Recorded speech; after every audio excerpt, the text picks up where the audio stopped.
Let's do it. Well, good afternoon, everyone, and welcome to the June 3rd Oregon Tourism Commission briefing. Happy Pride Month. It's June 3rd, so really excited. Yeah, big round of applause for Pride Month. So excited to be in this beautiful region and in this beautiful facility. And I'm just... I know everyone has comments to make about their experience so far with us, but I do want to remind everyone who has joined us here in Medford today and to those joining us through the Travel Oregon Industry YouTube channel, thank you for taking the time to be with us today. Today's meeting materials, including the agenda and supplemental material, can be found on the Travel Oregon Industry website if you'd like to follow along. Commissioners, I'd like to acknowledge that in holding a meeting today, we met all public meeting notice requirements provided by state law.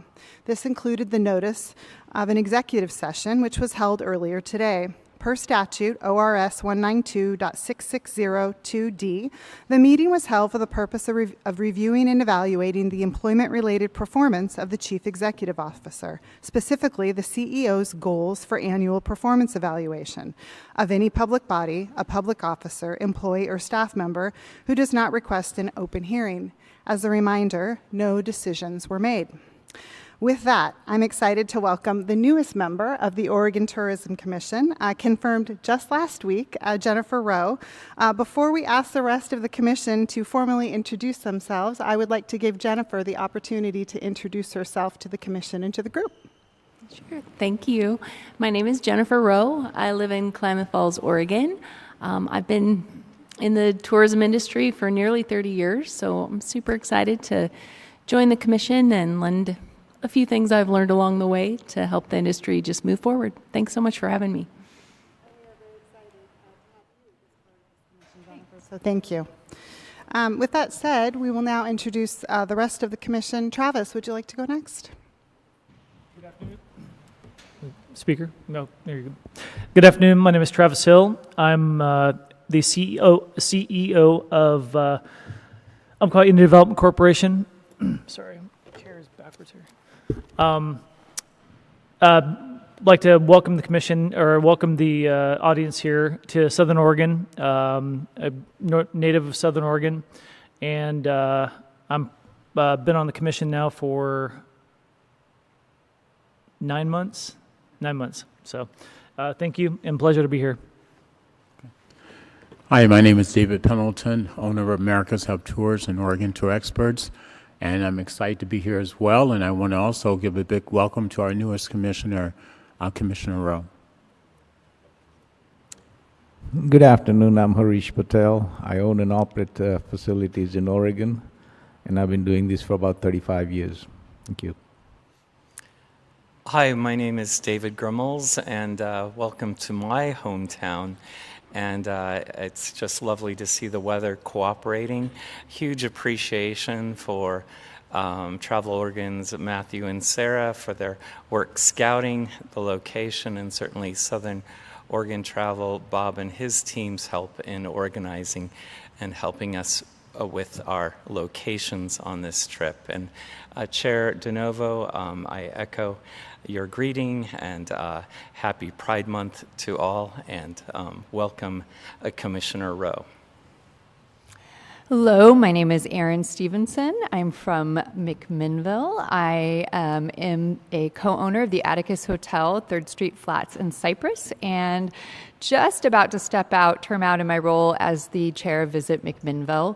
And I'm really excited to be here today. I love all of the turning blue skies that Southern Oregon offers to all of those of us who come up from a little bit further north. So thanks for having us. Good afternoon, everyone. I'm Todd Davidson. I'm the CEO of Travel Oregon, and I just want to continue to applaud the Commission for their commitment to meeting around the state. It's great to be in Medford. It's great to be in Southern Oregon. Appreciate the hospitality for sure, and looking forward to our time here. Good afternoon. I'm Scott Youngblood, representing Cascada Spa and Hotel, opening later this year in Portland, a Solterra development project. And I'm Greg Willits with Five Pine Lodge and Shibui Spa in lovely Sisters, Oregon. And really a big welcome to Jennifer and a wonderful welcome we've had from this community. Wonderful meal last night. walking paths from the hotel to your sports complex pretty amazing. And we're sitting in a pretty innovative space, community-minded space of high value. Thank you for the welcome. Vice Chair Willits perfectly said. And finally, I am Lucinda DeNovo, Director of Sales and Events at the Mill Casino Hotel and RV Park, owned by the Coquille Indian Tribe, and Chair of the Oregon Tourism Commission. Today's briefing provides us with some extended time to hear from and engage with staff regarding topics that have been a focus area for Travel Oregon and Oregon's tourism industry. I now will turn the program over to Todd to introduce the topic and the speakers to us. All right. Thank you, Chair DeNovo. Commissioners, especially for you, Jen, as a new member of the commission, we began doing these briefings a few years ago with that specific intent. And I think it's always good to revisit kind of why we do what we do. There was a sense that the 3-hour public meeting just wasn't sufficient time, and that there might be some topics that we would want to be able to do a deeper dive on. And today is a perfect example of that, because we have 2 topics that we want to be able to provide additional detail on that we will then address, take action on formally tomorrow during our public meeting.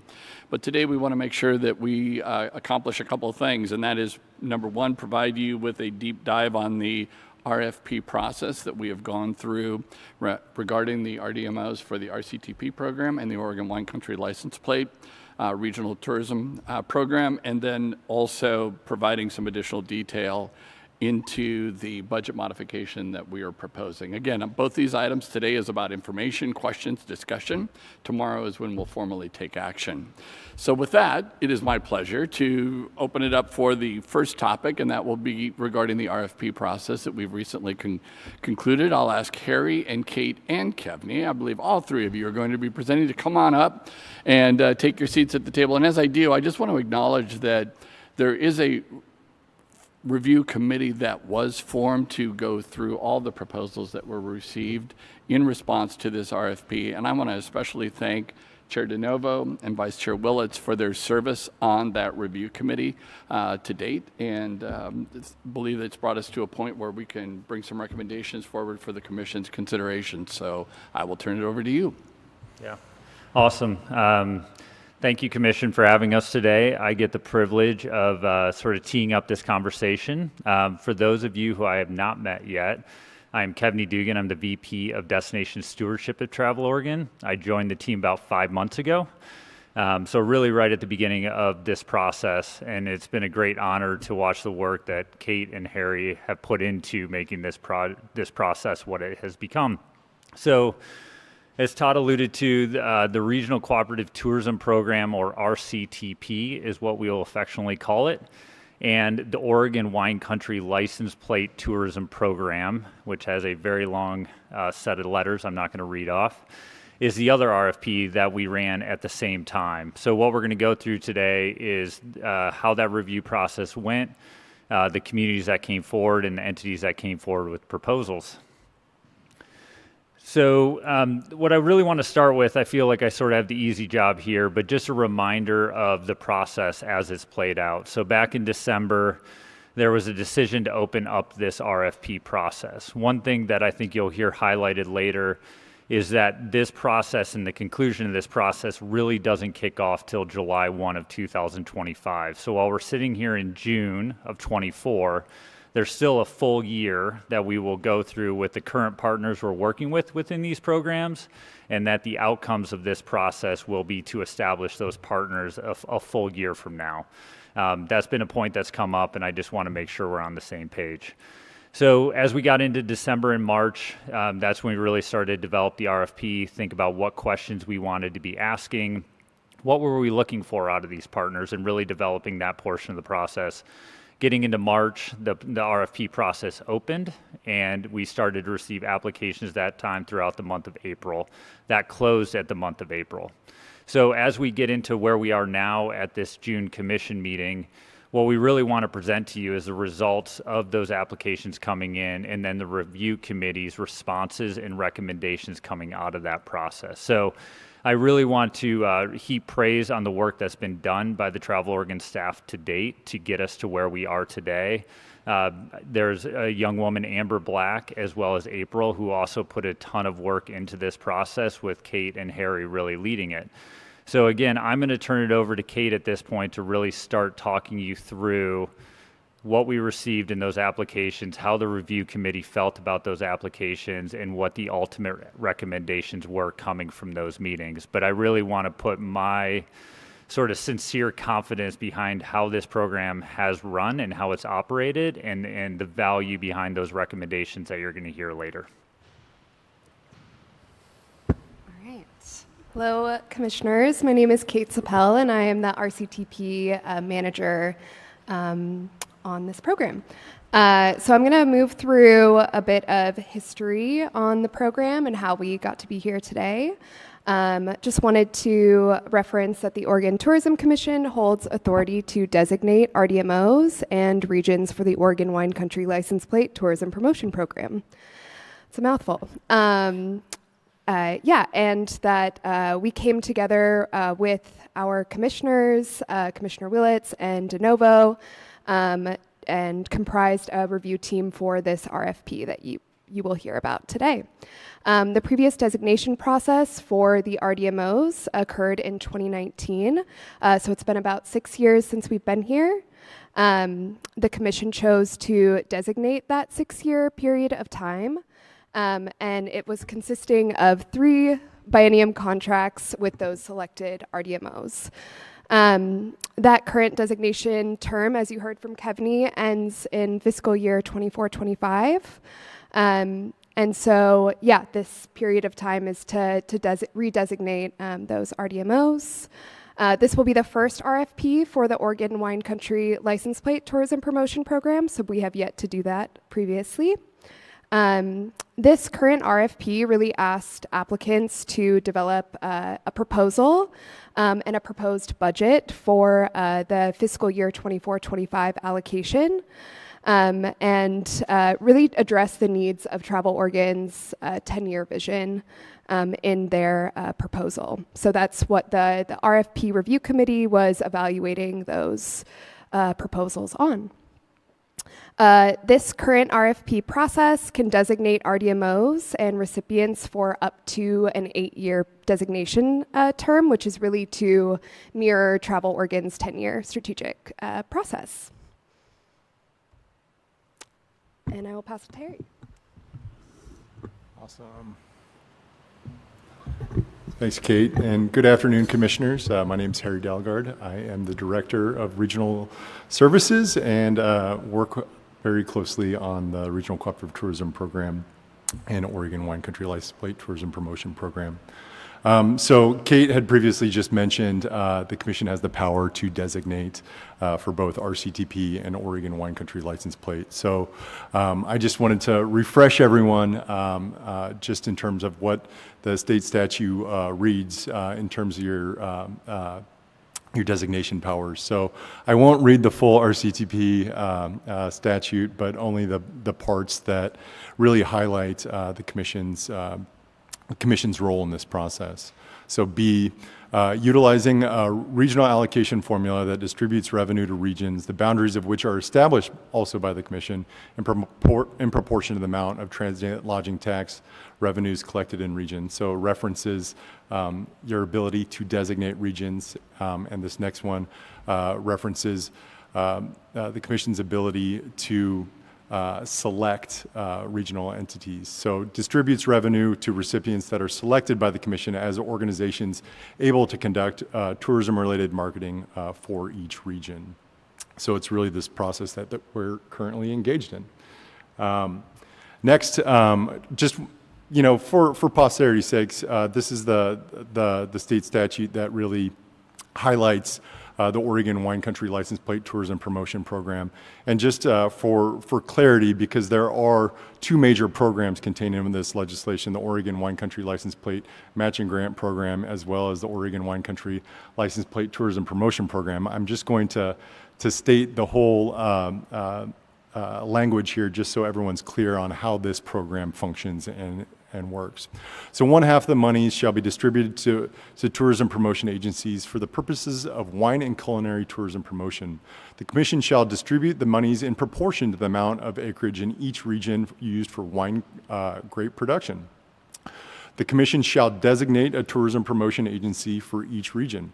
The region shall include the Mid-Willamette Valley region and each other major wine-producing region of the state as determined by the Commission.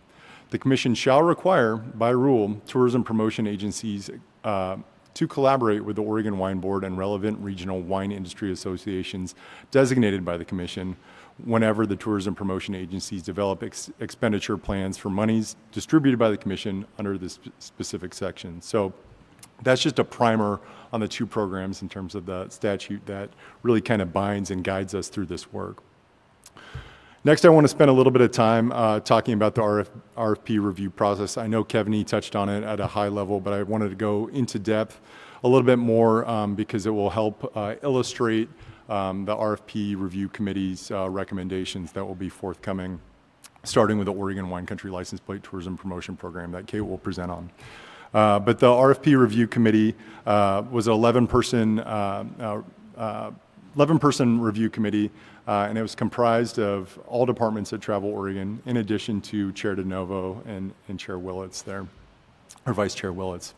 In terms of how that process was conducted, we of course opened the RFP process, and the RFP review committee scored those RFP applications prior to an in-person interview process.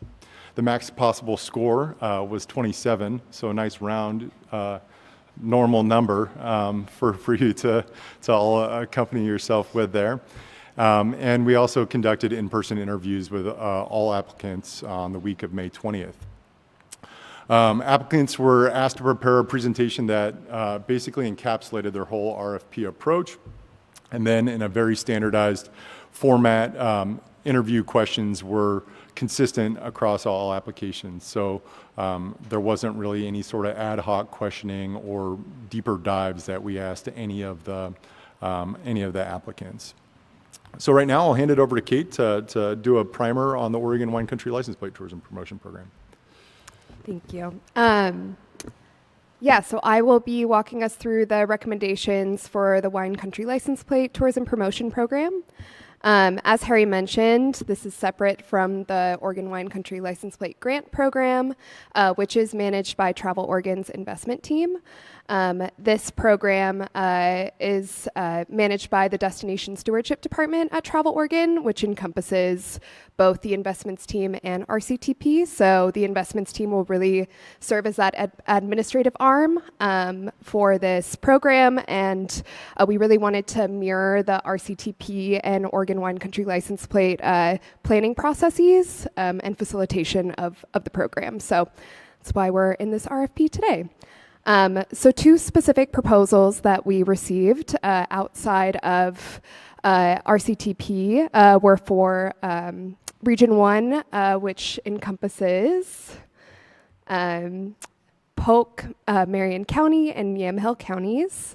And that applicant is Travel Salem, so we'll be walking through our recommendation today. And as well, we received a application from Explore Tualatin Valley for Region 5, which encompasses Columbia, Washington, and Multnomah counties.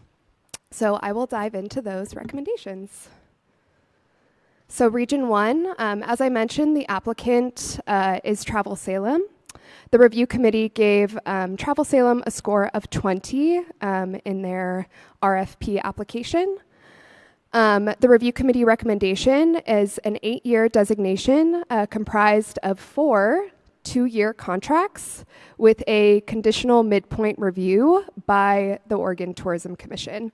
And this is really, you'll come to see the standard full-term designation language that we have, that the review committee came to that decision to include a midpoint review period after 4 years of that initial contract period to ensure that the recipients of these funds are really tracking towards that 10-year strategic vision and alignment with Travel Oregon. Wanted to call out some of the strengths of this RFP. Travel Salem is clearly a leader in Region 1 and has a track record of success in implementing this program and these dollars. They have a large 27-person advisory committee to provide feedback, which is amazing. They had shown development of a strategic marketing plan to really guide this work forward. They clearly represent their entire region very well, and we really loved the connection with Avelo Airlines that they had presented in their plan. Some areas that the committee saw some opportunities for collaboration with Travel Oregon and just continued work would be a discussion of diversity, equity, and inclusion in their proposal, some acknowledgement and alignment with Travel Oregon's 10-year strategic vision, and a stronger destination stewardship approach as well within the application. Region 5, the applicant is Explore Tualatin Valley, or Washington County Visitors Association. The review committee gave a score of 17. Our recommendation is an 8-year designation comprised of 4 2-year contracts, conditional on a midpoint review by the Oregon Tourism Commission. Again, wanted to call out some strengths of this proposal, a really strong promotional campaign from Tualatin Valley, and cohesive messaging across the region. It was quite exceptional, the presentation that they gave. A dollar-for-dollar match within the program, and no administrative costs. They hosted listening sessions throughout the region, and they're clear in understanding their role in regional dynamics and proximity to Portland. We really appreciated the diversity across investments, television, radio, ad campaigns, work with influencers, their Spring Sips event, which you may have seen advertisements for, and a strong focus on branding and wayfinding as well. Some areas of opportunity. We saw that the plan did not necessarily address other parts of the region, so Clackamas County, and just wanted some more acknowledgement and alignment with Travel Oregon's 10-year strategic vision as well. And I will pass it to Harry to walk through the Regional Cooperative Tourism Program. Okay. Similarly to Kate, I'm going to provide you an overview of each applicant's scoring and recommendations that the RFP Review Committee assessed for each applicant for the Regional Cooperative Tourism component of the RFP process. I think it's important to note also that a lot of these applicants also supplied RFPs for the Oregon Wine Country License Plate Tourism Promotion Program as well. So they were submitting multiple RFPs within the same process. But as it pertains to the Regional Cooperative Tourism Program, we received 8 specific proposals. Of note, all incumbent current RDMOs supplied RFPs for the program, for the RFP process. High level to note, Travel Portland did not apply for Region 5 of the Oregon Wine Country License Plate Tourism Promotion Program, and they recognized that Washington County might be the better organization to carry out that work, so it was kind of a baton pass there. Within the Mount Hood and Columbia River Gorge region, we received 2 RFPs, and that was the only region where we received multiple RFPs, and in effect, a competitive region. The 2 entities that submitted for that region, Columbia River Gorge and Mount Hood region, was the Columbia River Gorge Tourism Alliance and Clackamas County, doing business as Experience Mount Hood and the Gorge. So first, I'll dive in to where we are right now, Southern Oregon. The applicant from this region was Travel Southern Oregon, and the review committee scored Travel Southern Oregon a 23 for both the Regional Cooperative Tourism Program and the Oregon Wine Country License Plate Tourism Promotion Program. As Kate mentioned, the standard, or not standard, but full term designation that she just mentioned for Oregon Wine Country License Plate Tourism Promotion Program is what we're also mirroring for RCTP. So we are recommending a 8-year designation comprised of 4 2-year contracts, conditional on that same midpoint review by the Oregon Tourism Commission. In terms of strengths from Travel Southern Oregon, there's just very clear passion and a strong track record and legacy of getting projects done, and strong alignment with the 10-year vision. Particularly of note on the project front, the Dark Sky portfolio of work has been really impressive and was really front and center in moving forward. We felt that met a lot of the destination stewardship goals in the 10-year vision. In the RFP process, Travel Southern Oregon also demonstrated a strong collaborative nature with other regions and a strong focus toward diversity and equity inclusion, kind of just inherent in a lot of elements of their RFP and their plan and their proposed plan. They also incorporated a really strong research-driven planning approach that utilized what we previously referenced as the Travel Oregon Stakeholder Survey, or moving forward, Industry Partner Survey. In terms of weaknesses or areas of opportunity for Travel Southern Oregon to consider, currently they are functioning with a one-person staff, and the RFP review committee talked about just the sustainability of that, and I think we're happy to hear that they do have plans to grow their staff in the future. But overall, excellent job by Travel Southern Oregon.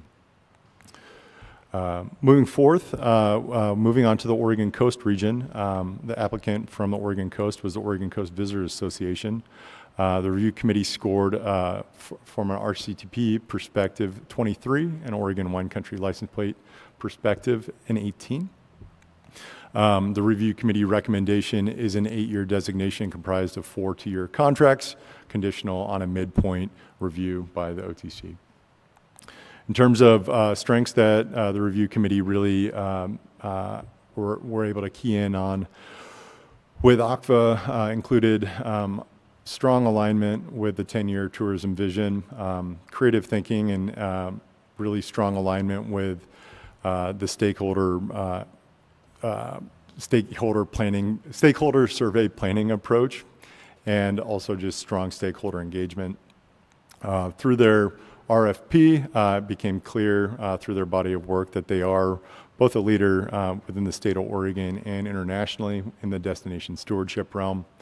They also highlighted an extremely high leverage rate of RCTP resources to bring additional financial resources into the dynamic. And they also highlighted a strong understanding of local politics to get the work done. In terms of areas of opportunity for the Oregon Coast Visitors Association, the review committee looked into the food systems work that was part of their proposed portfolio of investments. And looking at that body of work, the review committee thought that was potentially an area that could take away focus of other more traditional tourism-focused programming. But by and large, excellent job from the coast. Moving on to Eastern Oregon, the applicant in Eastern Oregon was Eastern Oregon Visitor Association. Review committee scored EOVA a 22 for RCTP and a 22 for the Oregon Wine Country License Plate Tourism Promotion Program. The review committee is recommending an 8-year designation comprised of 4 2-year contracts, also conditional on that same midpoint review by the Oregon Tourism Commission. In terms of the RFP, from a strengths perspective, EOVA really demonstrated strong partnerships within the tourism industry, and throughout their whole massive region, they demonstrated a lot of ability to develop strategic partnerships across the biggest region that we have in the state. They also showcased a real strong alignment with Travel Oregon's 10-year vision, and ability to meet with their stakeholders through engagement throughout their region as well.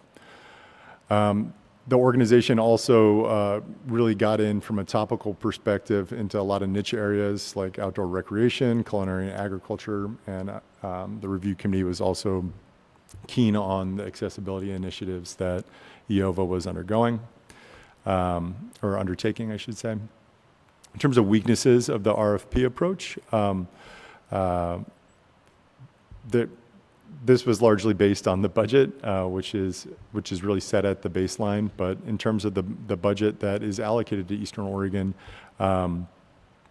it's just a lot of work and a lot of effort to get this massive region fully represented and focused on. So a lot of the comments were around just that budget reality. Moving on to Central Oregon, in terms of the application we received, it was from Visit Central Oregon. The review committee scored from a RCTP perspective 22, and Oregon Wine Country License Plate Tourism Promotion Program 21. The review committee is recommending an 8-year designation comprised of 4 2-year contracts, also conditional on that same midpoint review. In terms of strengths from Visit Central Oregon, they really displayed a strong tendency to innovating in the destination management world. The destination management studio work that they're engaged in currently was front and center in their RFP application, and they were also able to showcase that they are, really a strong leader within their own region, and through that, we're able to mirror a lot of their investments and approaches based on Travel Oregon's 10-year strategic vision. One thing of note, they are in a little bit of a leadership change situation in Central Oregon right now, but they addressed it. And the review committee was very appreciative of the fact that they were very prompt and came at the review committee with a plan for filling current vacancies and projected future vacancies. So it provided the review committee a lot of assurance that things are tracking well. And in terms of what they also presented, collaboration point with Travel Oregon and other regions is strong. They had a number of investments that touched multiple other regions. In terms of weaknesses and or opportunities for Visit Central Oregon, it's that staff transition that I just alluded to as well. They are in a bit of organization flux, but things seem to be tracking well. So we are recommending that 8-year designation based on what they presented. Moving on to the Portland region, the application we received was from Travel Portland. The review committee scored Travel Portland a 22 in RCTP. And as previously mentioned, they did not submit an application or proposal, I should say, for Oregon Wine Country License Plate Tourism Promotion Program. The review committee is recommending an 8-year designation comprised of 4 2-year contracts, conditional on a midpoint review by the OTC for Travel Portland as well. In terms of strengths identified within the RFP process from Travel Portland, was an incredibly stable funding source outside of the Regional Cooperative Tourism Program. So really strong track record of programming in the global sales arena. They also showcased a strong aptitude and approach toward tracking and developing KPIs, and their KPIs were well integrated into their approach. One thing of note, also their strategic investment process really looked to leverage Travel Oregon's grants insights to help ascertain where there were potentially opportunities in Travel Oregon's own grants process that Travel Portland and the Portland region could investigate for further investment.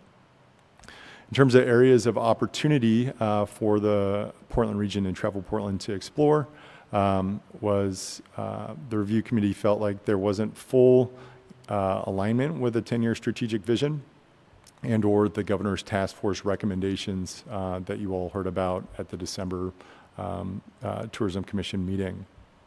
In terms of programmatic investments, the regional cooperative, the collaborative regional investments program, which basically is a leveraged investment program with Travel Oregon teams.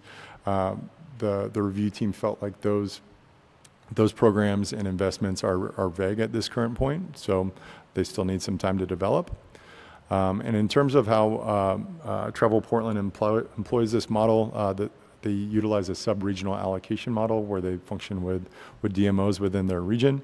Some folks on the review committee felt like that was employed more like a fund administrator as opposed to functioning more cohesively in that dynamic.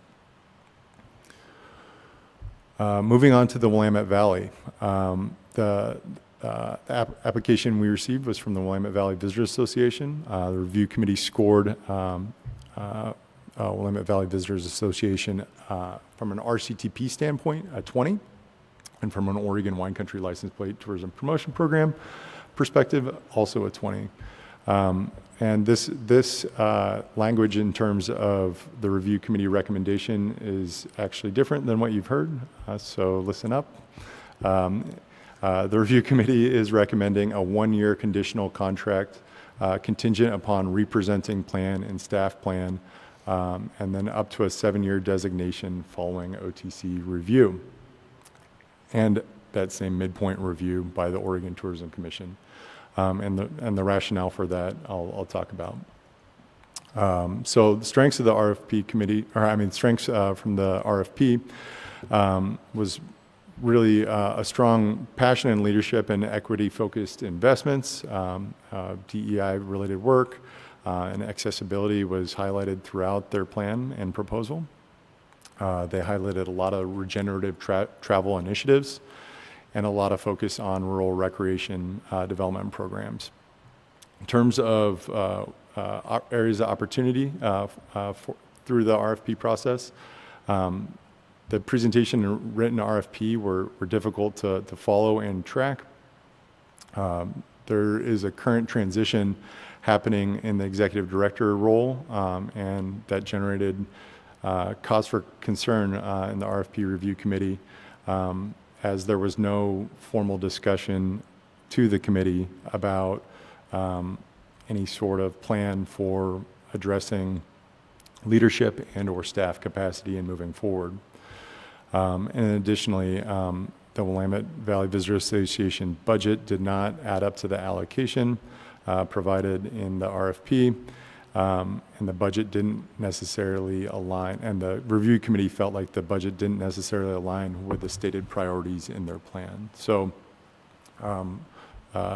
Willamette Valley Visitors Association obviously going through some changes right now, and the suggestion really is to come back this time next year and similarly assess how the current year has transpired, and really kind of present on what on how they have adapted to the change. And then in the Mount Hood and Columbia River Gorge, our first application came from the Columbia River Gorge Tourism Alliance, and the review committee scored this region from an RCTP perspective 22, and the Oregon Wine Country License Plate Program at 18. In terms of these next two slides, the review committee's recommendation is to spend a little bit more time to develop more thorough recommendations for both the Columbia River Gorge Tourism Alliance and for Clackamas County doing business as experienced Mount Hood and the Gorge. And I'll get into the rationale there after I talk a little bit about the approach. But as you can see, the review committees scored these applications identical. And inherent in our approach for the RFP process, we asked standardized questions, and we asked everything the same in the interview process. And being as the review committee scored things identically, we didn't necessarily have the opportunity to do that deeper dive that we are proposing to do. We need more time to make a appropriate decision so that the regional tourism dynamics are positive and moving forward in and kept on the up and up. So that is really our recommendation to you for the Mount Hood and Columbia River Gorge region, is that we take a little bit more time throughout the course of the summer and do this, which is develop in-depth reference checks, do a more of a deep dive and organizational budget analysis, and then potentially schedule additional interviews. The next commission meeting that we have scheduled is September 24th, and we fully think that we'll be able to provide a recommendation by that time after the additional due diligence is conducted, and we're able to really thoughtfully come back to you with a decision, or not a decision, but a recommendation from the committee. So that really kind of encapsulates our process and our recommendation set. As Todd mentioned, we'll hand it over to the commission tomorrow to make action on these recommendations as you see fit. But with that, thank you for your time, and we're all here to answer questions that you may have about the process. All right. Harry, thank you. Kate, Kevney, thank you. Before opening it for questions, if I may, I just want to defer to Lucinda and Greg if there's anything you want to add as participants on the review committee from the commission perspective. Go ahead. If it's okay. I just want to say thank you for this entire process. From the start to where we're at today, you took it very seriously. When we showed up to that meeting, things exceptionally well organized, and it wasn't, for me, I thought specifically in regions that were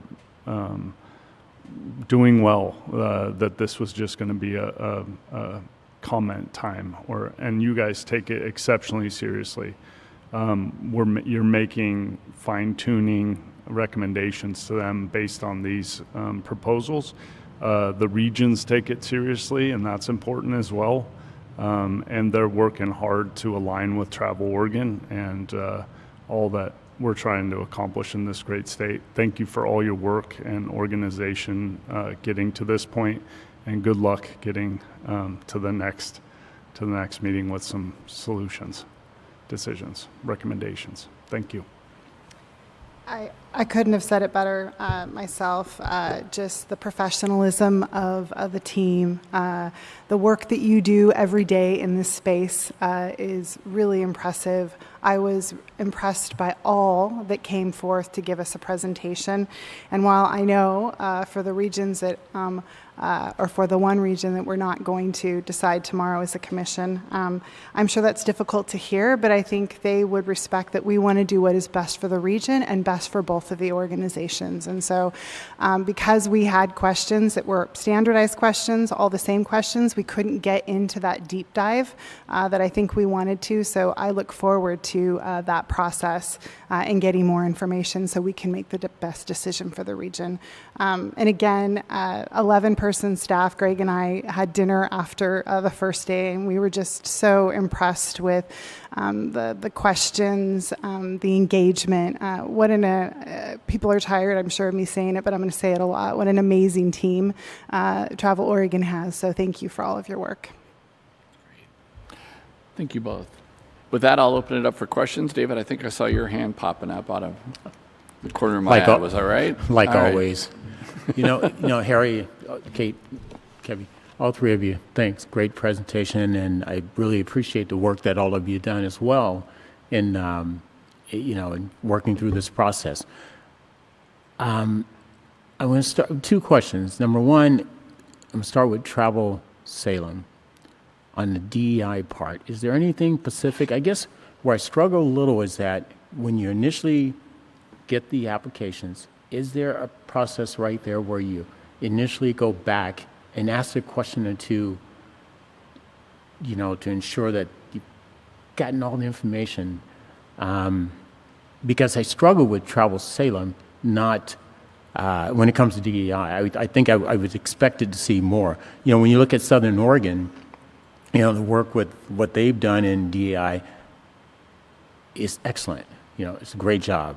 And then when I look at the other regions, and when I look at our vision and the equity piece, I'm not sure if I'm seeing a clear picture, but I support all of your findings 100%. But the other question is when I look at Willamette Valley, and I know they've done so much work over the years, and I've always just been impressed and made several comments about what they do. But from a staffing perspective, I know there's some challenges there right now, but Southern Oregon is a staff of how many? And Willamette Valley is a staff of?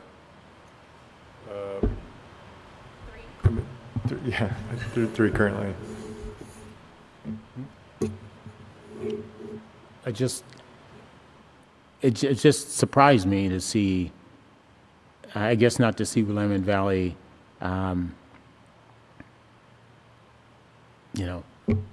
better prepared. Yeah, so I'll respond to the question you asked regarding Travel Salem, and I think it's important to note that what was submitted and the comments that the RFP review committee suggested are really around just the RFP process. So, no doubt, Travel Salem is most likely engaged in a lot of really amazing work regarding DEI, and it just didn't necessarily come through in the RFP proposal as front and center as other proposals had. So that was just like a highlight, and it's an area of opportunity to work on to integrate more significantly in the overall approach. So that's what I would say there, and I think it's important to take note of that across the board, that we were just analyzing the RFP.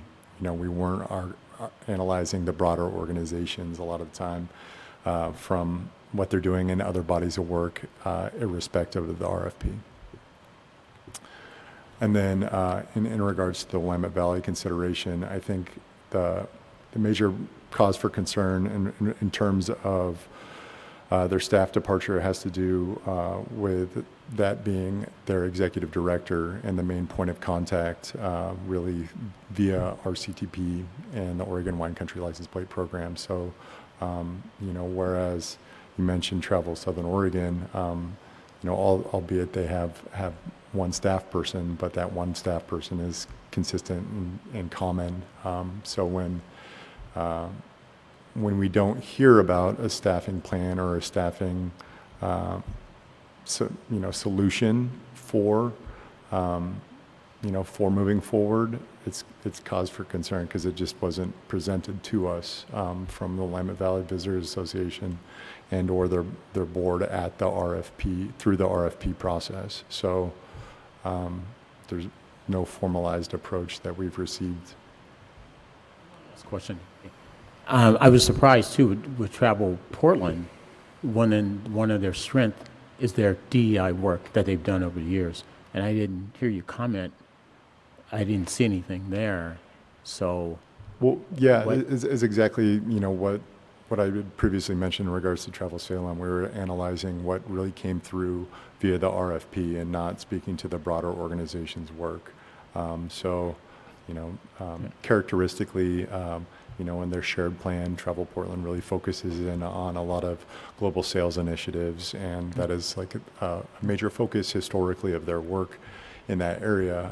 And they've also done an amazing job in the past in regards to funding events, like specifically for DEI-related events in Portland. But in terms of like how those comments came about, they were submitted by individual people within the review committee, and they were aggregated. Right. Well, I just look at the vision itself, and then I look at the RFP, and simply says that maybe within the process itself, because there should be the focus right there, and I don't know. I just would like to see us moving forward to review that process a little, so we can do a little bit more deeper dive in those areas as it relates to the those four components of the vision.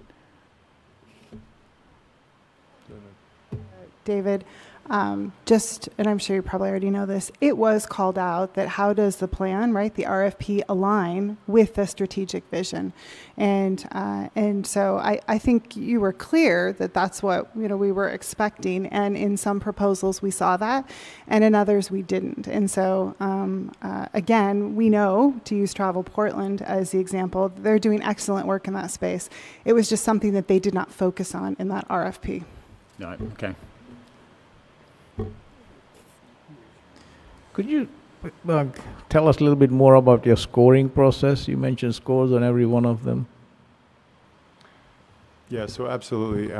We basically, individually as RFP review committee members, reviewed each application packet, and then independently,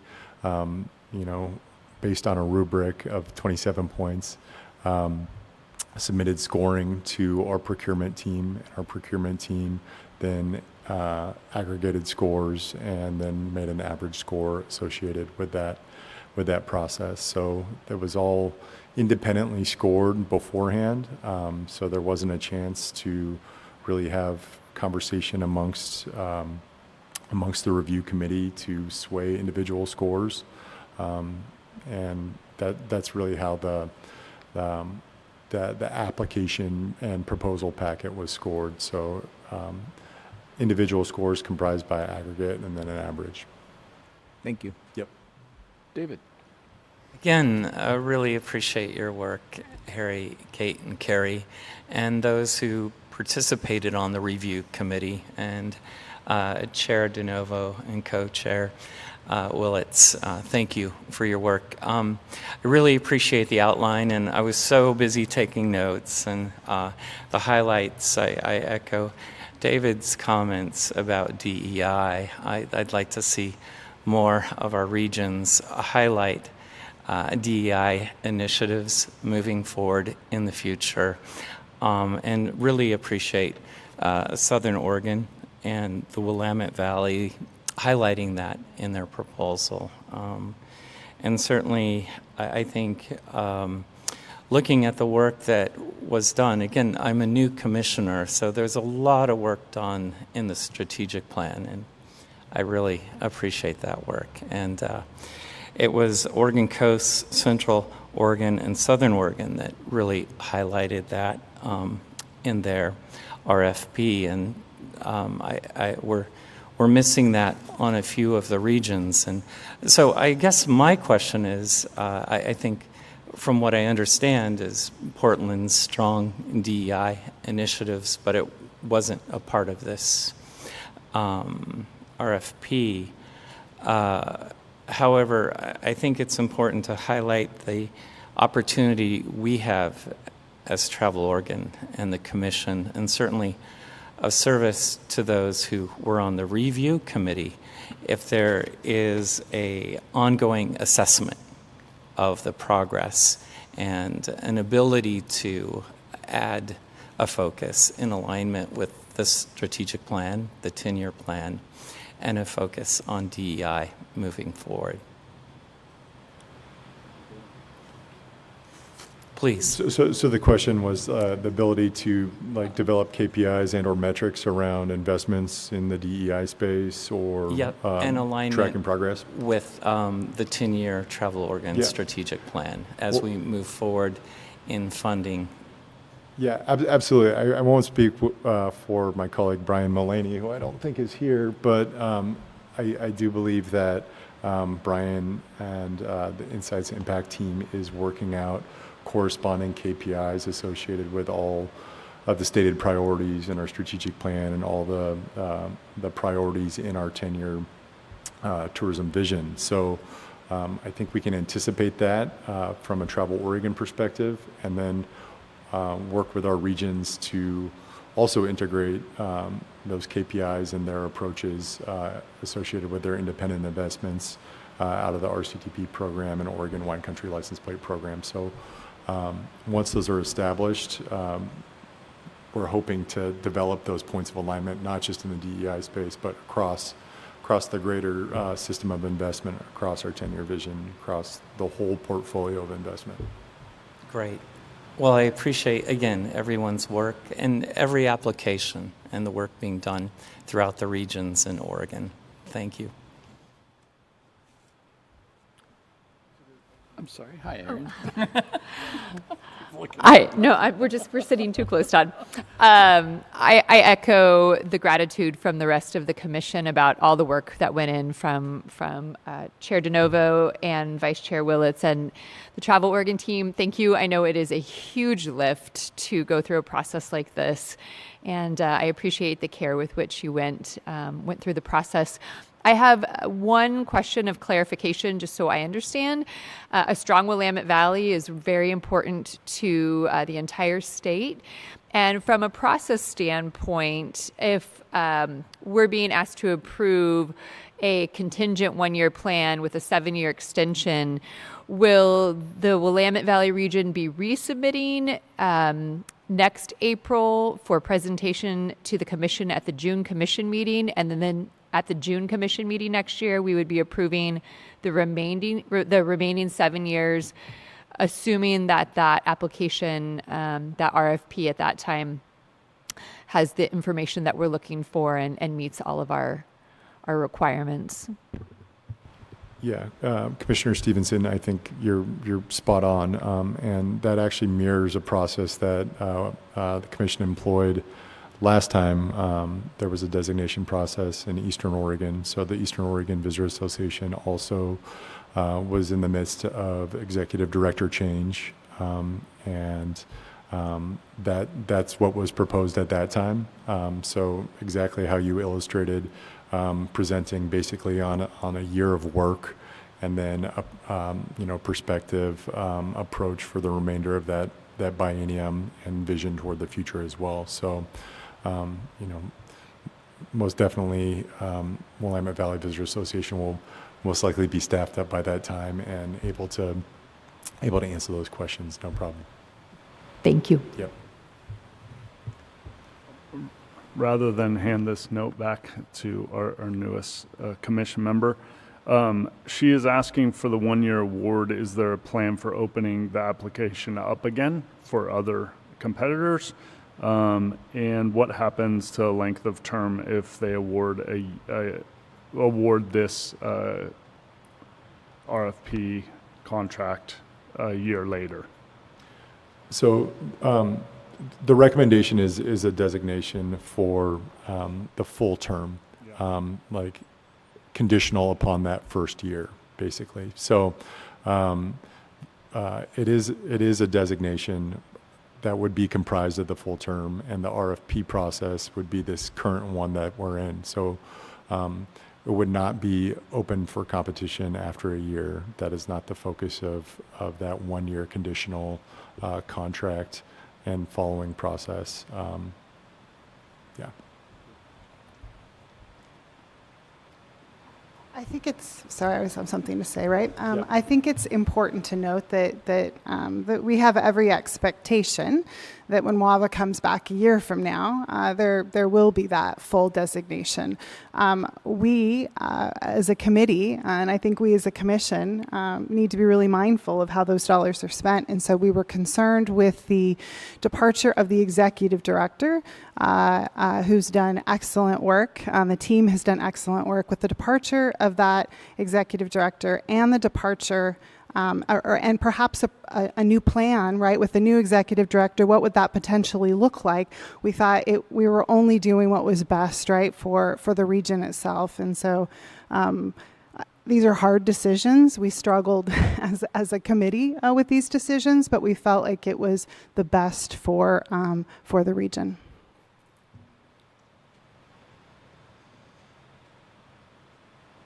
Any other questions or comments from commissioners?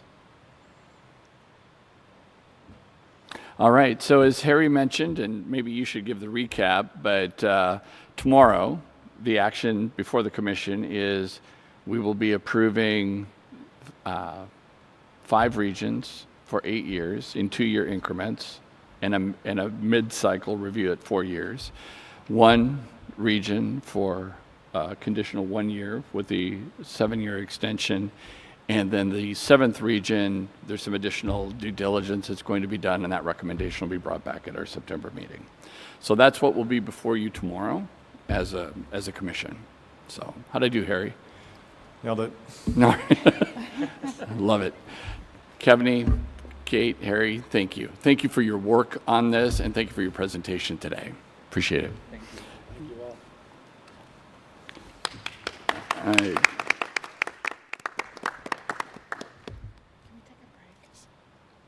Yes.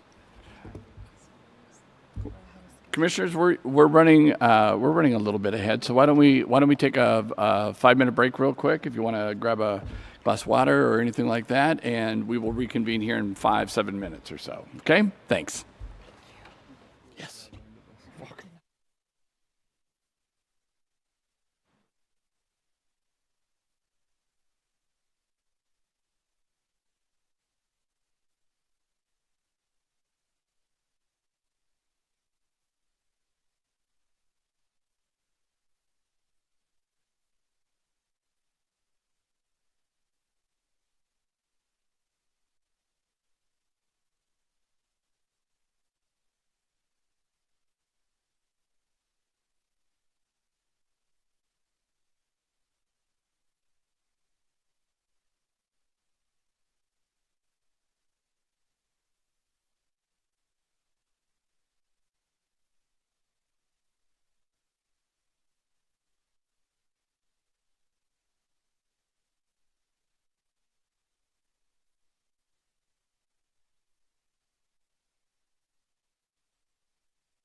All right, we are going to go ahead and reconvene. And by the way, just for everybody, we're still running ahead of schedule, so congratulations. Want to take the next few minutes to review the proposed budget modification that we are bringing forward as your staff team for the Commission's consideration. Again, for those of you that are new or newer to the Oregon Tourism Commission, it is in statute that the only body that can modify or adopt budgets is the Tourism Commission, and that if there is a budget modification that is brought forward, it needs to be formally publicly noticed, which was done, and there needs to be a public hearing, which will occur tomorrow. So if folks would like to bring any comments forward at that time, they may do so during that public hearing process. That's, like I said, that's just part of state law. So obviously what we do, and Sarah, if you'd like to go ahead and transition to the next slide. I made the executive decision to remain here at this table. I could have jumped over to that table and driven myself, but Sarah was very gracious in saying, I can drive if you want to just stay up there at that table. This is our current budget. This is the one that is in the 23-25 strategic plan that is posted to our website currently. So I just want to reground you in this, reground you in the allocations, again, for what the Commission adopted in our meeting a year ago today. And a pretty straightforward process. This is the wine country license plate component of the budget.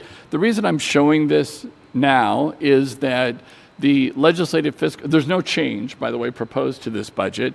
However, the Legislative Fiscal Office has asked that when we're talking about our budget, we also share the Wine Country License Plate Program budget.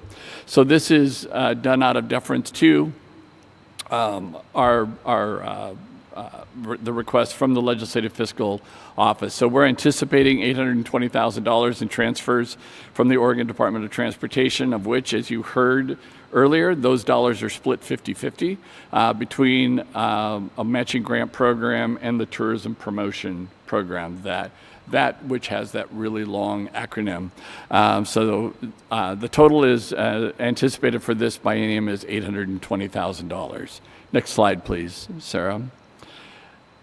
As we talked about at the Governor's Conference, the revenue for this year and for the remainder of this biennium is forecasted to come in slightly under where we originally believed we were going to come in. The original transient lodging tax budget for the 23-25 biennium was $91.4 million.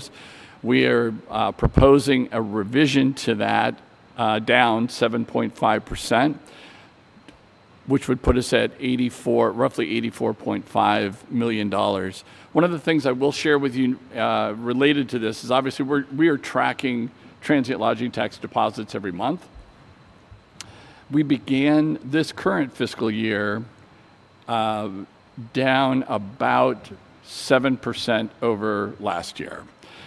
And what we have seen occur throughout this current fiscal year is those lines begin to converge. And so what was once down 7% was down roughly 5%, and it was down roughly 3%. Where we are currently is that we are down 0.1% over last year, which means the revised revenue forecast for this year, which basically had us on par with last year, looks quite achievable, quite probable, okay? Since we're only down by 0.1% of 1% over where we were last year. So again, continuing to be cautiously optimistic about that revised revenue forecast. Next slide, please. So this is the proposed budget, and commissioners, the information that makes up this budget was also provided to you in advance of this meeting. So I am going to primarily focus on some high points. First of all, you see in that first line item, the transient lodging tax budget, that's the revision, $84.5 million. There is transient lodging tax from the prior year. Some of that had already been accounted for. You may recall from our conversation at the Governor's Conference that roughly $200,000 of that came in as what's called the accrual. In other words, we received it in this fiscal year, but it's from an accounting standpoint, it's attributed to the previous fiscal year. When we saw that we were down 7%, we did not allocate that money. We banked it while we watched to see what would transpire. And so we now have that $202,000 in unallocated transient lodging tax included in that amount. So that 1.9 million that you see there in that transient lodging tax line item for FY23 is increased to reflect that additional $202,000. The other income is also increased rather significantly. Much of that additional revenue is in the form of our interest income. We'd entered this biennium with a forecast of roughly $500,000 per year in interest income. That number is now $1.8 million that we're anticipating coming in for the total for this biennium. So roughly $800,000 in additional interest income that is coming in.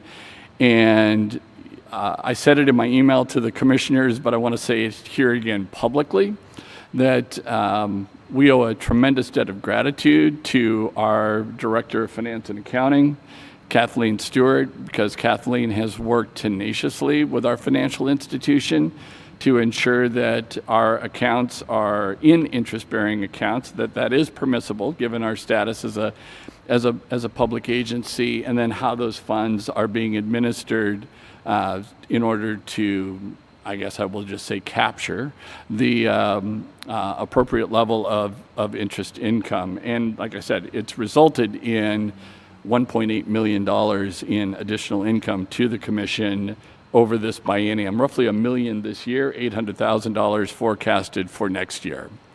The other source that you see here is that I am recommending that we transfer $1.4 million, 1.45 to be more specific, from our immediate opportunity fund to help shore up additional departmental programs. Again, for those of you that are newer to the Commission, the Immediate Opportunity Fund is a fund that was set up by the Commission many years ago.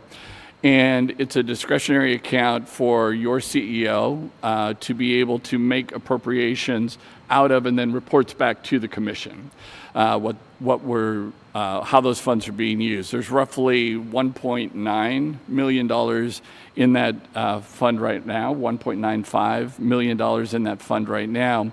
$500,000, though, as you'll recall from previous reporting from me, is set aside for that collaborative regional investment program that Harry has spoken to also in the past that we're working on with each of the regions. So for this coming fiscal year's collaborative regional investment program, $500,000 of that will come from the IOF. The remaining balance is $1.45 million. That will zero out this fund for now, for this biennium, and we can revisit that when we do the next biennium's budget.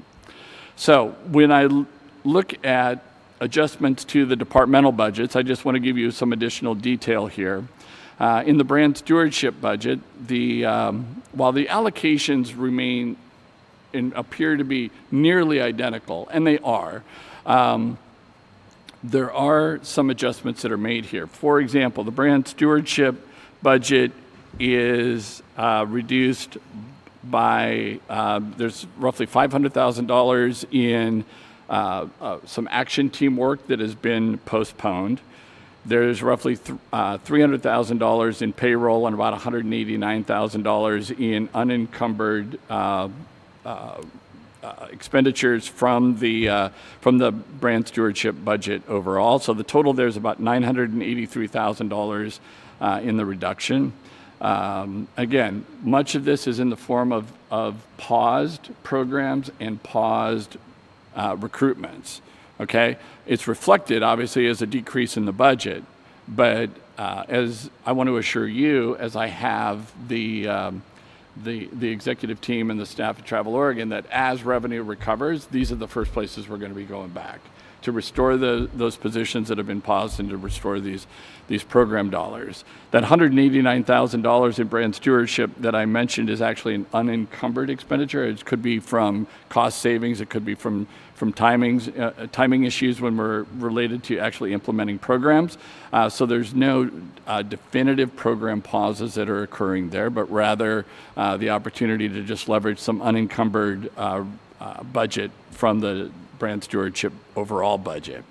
In the destination stewardship arena, the reduction is $791,000. Again, about $180,000 of that is in unencumbered. $280,000 is in paused position recruitment. In insights and impact, the reduction is roughly $480,000. About $165,000 of that is in unencumbered rollover dollars that I referenced earlier in the other two budgets, and in payroll, roughly $268,000 in paused positions. All said and done, this commission is in as strong a position as they could be to be able to absorb this reduction in revenue, primarily because we're realizing $2.7 million. Let me back up a second.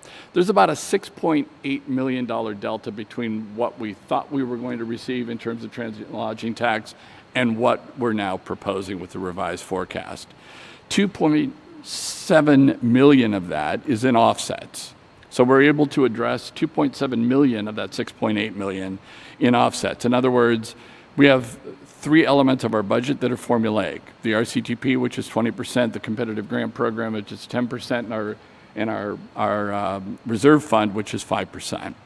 Obviously, if less revenue is coming in, less money needs to be set aside so we can adjust the budget for what we thought we were going to need to what we'll actually need based on this revised forecast. That's 2.7 million of that. $750,000 is being addressed through the payroll by pausing some of the recruitments that I referred to earlier. Only $1 million of that 6.8 million is in the form of program pauses. And roughly 534,000 of that, so over half of that $1 million, is in the form of what I'm calling unencumbered balances within those program budgets. So again, programs are not necessarily being impeded through that. These were, contingencies or program savings that have been realized so far in this fiscal year. So for dollars that we can either reduce the impact this year or use for next year. And then, as I mentioned, $2.3 million is in the form of other sources of revenue, either in using the IOF fund or that additional interest income that we are receiving. So this is the proposed budget and budget modification that we're recommending. I do want to make sure that I show this to you in the form of the Legislative Fiscal Office request, which is using state budget classification codes. So this is the revised budget using those state classification codes. And this is the budget we will also provide along with the more detailed budget, in my opinion, on the previous slide, that we'll provide to LFO when we alert them to the budget modification. So with that, Sarah, if you'll go back one slide, thank you very much. I will pause here and ask for any questions or comments that the commissioners may have at this time.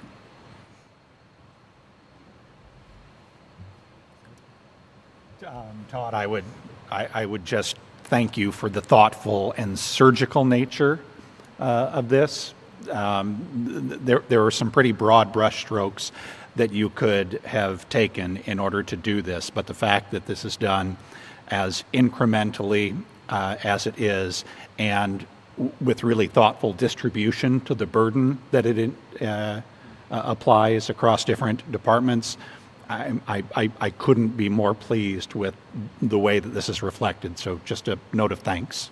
Thank you.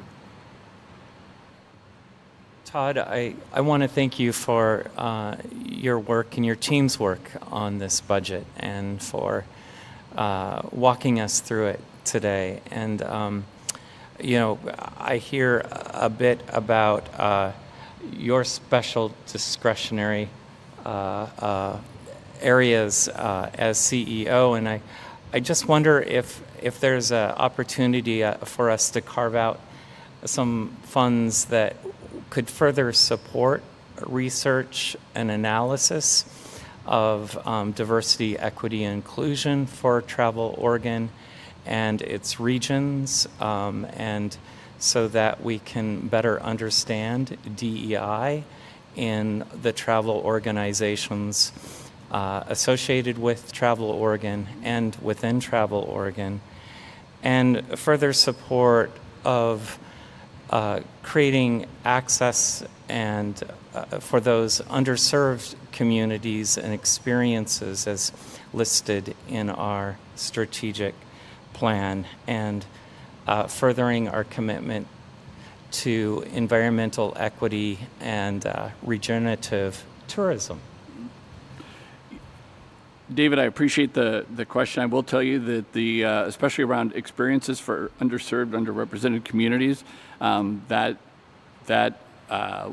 we started standing up a very specific action team around that, and are looking at that as part of our annual planning process for this very next fiscal year. So I'm going to anticipate there being the opportunity for some additional budget in that line item as well. The other thing we haven't done here, commissioners, and you didn't see me reference at all, is we've still left our reserve fund untouched. And in the spirit of Commissioner Youngblood's statement about a surgical approach, I guess I will just take that analogy one step further and talk about kind of do no harm. The first order being do no harm.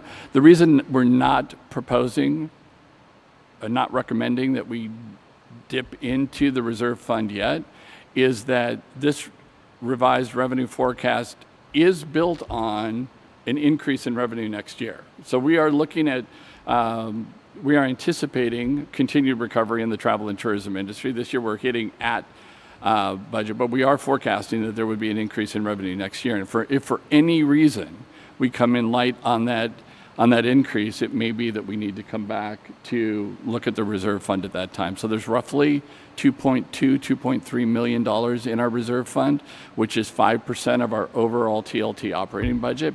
My recommendation, my strong recommendation to this commission at this time would be to continue to hold that money in trust in the event that the recovery does not occur next year as anticipated.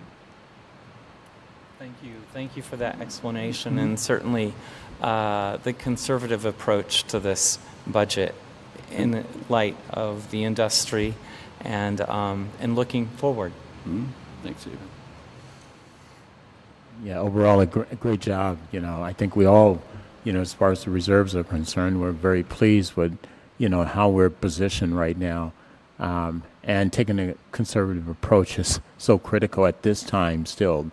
We've still got a long road ahead, but I definitely support, David, all of your comments 100%, as well as the rest of this commission, I think. And so I think we all will continue to keep a pulse on how we move forward in that space together. Any other questions or comments at this time? All right. So tomorrow I will give a very brief recap of what we just talked about here, and then I will defer to Chair DeNovo to then open the public hearing, and then any other questions or comments from the commission, and then ask for your approval of this budget modification. So with that wraps up our prepared presentations for today. Chair DeNovo, I'll turn it back over to you. Thank you, Todd. We have reached the end of the agenda today, but before we adjourn, is there any additional business from commissioners? No additional business? Okay. So tonight, I want to remind everyone we have an opportunity to dine with leaders and tourism partners starting at 6 o'clock at Parkhurst in Jacksonville. Tomorrow, June 4th, the commission meeting will be held right here starting at 9:30. I think it's most important that the commission remember that, since we almost missed our deadline for today's meeting. And I just look forward to a wonderful evening, and I'd like to thank staff for a really great briefing.